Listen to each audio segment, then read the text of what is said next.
iki ngiki ureba hano umuti ni umuti wawe wazanywe na kamarade ndetse na Emile. Uyu muti niwo ugomba kukuvura, sibyo? Ukawunywa hanyuma ukagira uti ibintu byose bikagenda neza. Gusa hari uwundi bambwiye ko tugomba kuvanga kugira ngo yose uyinywere rimwe, nurangiza umere neza, uburwayi ufite buhite bushira. Ugomba kubyubahiriza rero. Nta muti kwa nyina nambara birirwa bahiga. Iribagiza ko yanze kunywa umuti, Kristo akaba yagiye yirukanka, nawe kwa Rugemana akaba yari ibicika. Aho se byagenze ute umuntu wanyu? Reka dutangire mwiyumvire, iraba ibyuya ntibiba amaraso.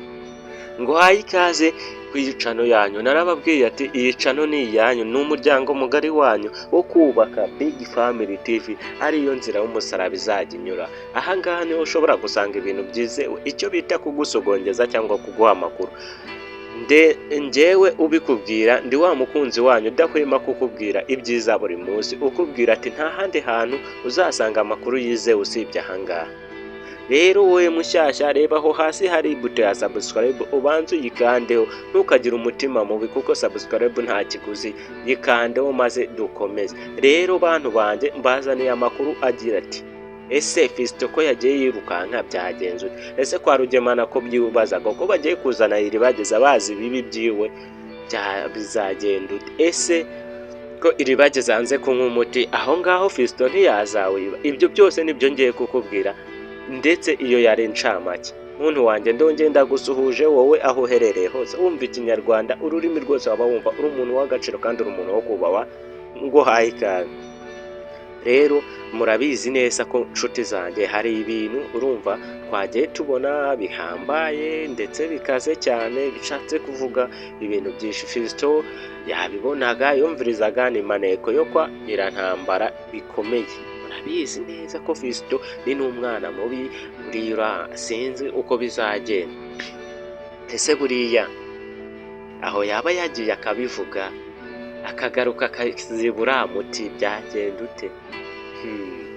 Naho Iribagiza wacu yanze kunywa umuti atarawereka muganga, kandi murabizi neza ko muganga Iribagiza abamuzi, wasanga nawe atakiriho kuko umuganga we ni wa muganga waramutse yavuye ari we ise wa Emile. Ese ko yaba ari mu bibazo Emile arwaye, ndetse ubwo Iribagiza muganga we yazamubona gute?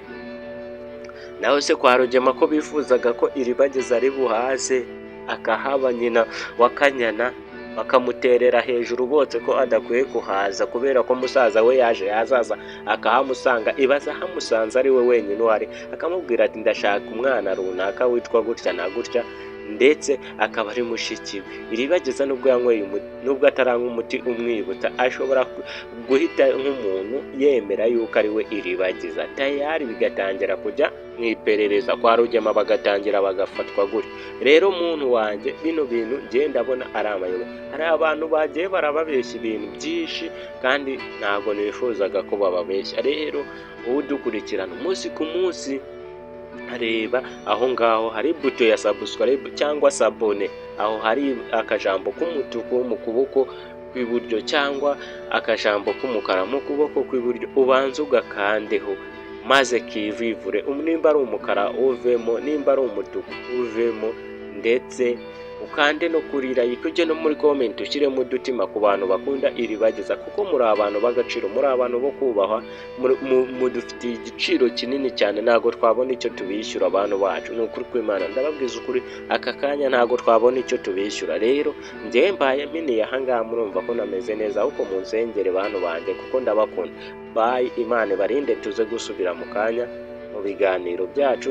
Hari ibiganiro ngiye kubaha byiza, nuko ningize ngo inze mbaganirize uno munsi ntago nabonetse. Ndabakunda, bye.